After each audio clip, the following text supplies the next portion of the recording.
બાળ તસ્કરીનું કૌભાંડ છે, બીજી તરફ અન્ય એક કૌભાંડ રાજ્ય જાણે કૌભાંડોનું રાજ્ય બની ગયું છે ગુજરાત તેવું લાગી રહ્યું છે। BZ કૌભાંડ 6000 કરોડથી પણ વધુનું કૌભાંડ, જેમાં મુખ્ય આરોપી હજુ પણ કોઈ કેરેબિયન દેશમાં ભાગી ગયો હોય તેવી માહિતી છે, પરંતુ રાજ્યમાં અલગ અલગ જગ્યાએ CID ક્રાઇમ જે છે તે તપાસ કરી રહી છે। માલપુર ખાસ CID ક્રાઇમ પહોંચ્યું હતું ને ત્યાં જે મુખ્ય એજન્ટ છે મયુર દરજી, જ્યાંથી એક લેપટોપ પણ મળી આવ્યું હતું જેની તપાસ કરવામાં આવી રહી છે। હવે તે જ જગ્યાએ આસપાસના વિસ્તારોમાં પણ તપાસ કરવામાં આવી રહી છે, અન્ય કોઈ રોકાણકાર છે કે નહીં મયુર દરજીને જાણતા જે વ્યક્તિઓ છે તેમની પર તપાસ અત્યારે થઈ રહી છે અને વધુ તપાસ જે છે, વધુ માહિતી જે છે તે એકત્ર કરવાનો પ્રયત્ન થઈ રહ્યો છે।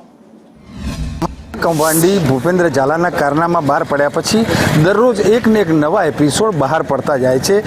મુખ્ય એજન્ટ મયુર દરજી કે જે CID ક્રાઇમની હિરાસતમાં હતો, એના રિમાન્ડ ગઈકાલે પૂર્ણ થયા બાદ રિમાન્ડ દરમિયાન જે કોઈ માલપુરના રોકાણકારોના નામ જેને કબૂલ્યા છે એ સમગ્ર કબૂલાતમાં જે કોઈ નામ છે રોકાણકારો, એ રોકાણકારોની તપાસને અર્થે CID ક્રાઇમની ટીમ હાલ માલપુર ખાતે પહોંચી છે। દ્રશ્યમાં આપ જોઈ શકો છો કે માલપુરમાં પણ લોકોના ટોળા થયેલા છે। જે કોઈ રોકાણકારો છે એ કયા રોકાણકારોએ કેટલી રકમ આ બીજેડમાં લલચાઈ અને રોકી છે, એ સમગ્ર મામલે CID ક્રાઇમની ટીમ છે એ પણ ત્યાં એક દુકાનની અંદર બેસી જે કોઈ રોકાણકારોનું લિસ્ટ છે એ લિસ્ટ અંગે તપાસ કરી રહી છે।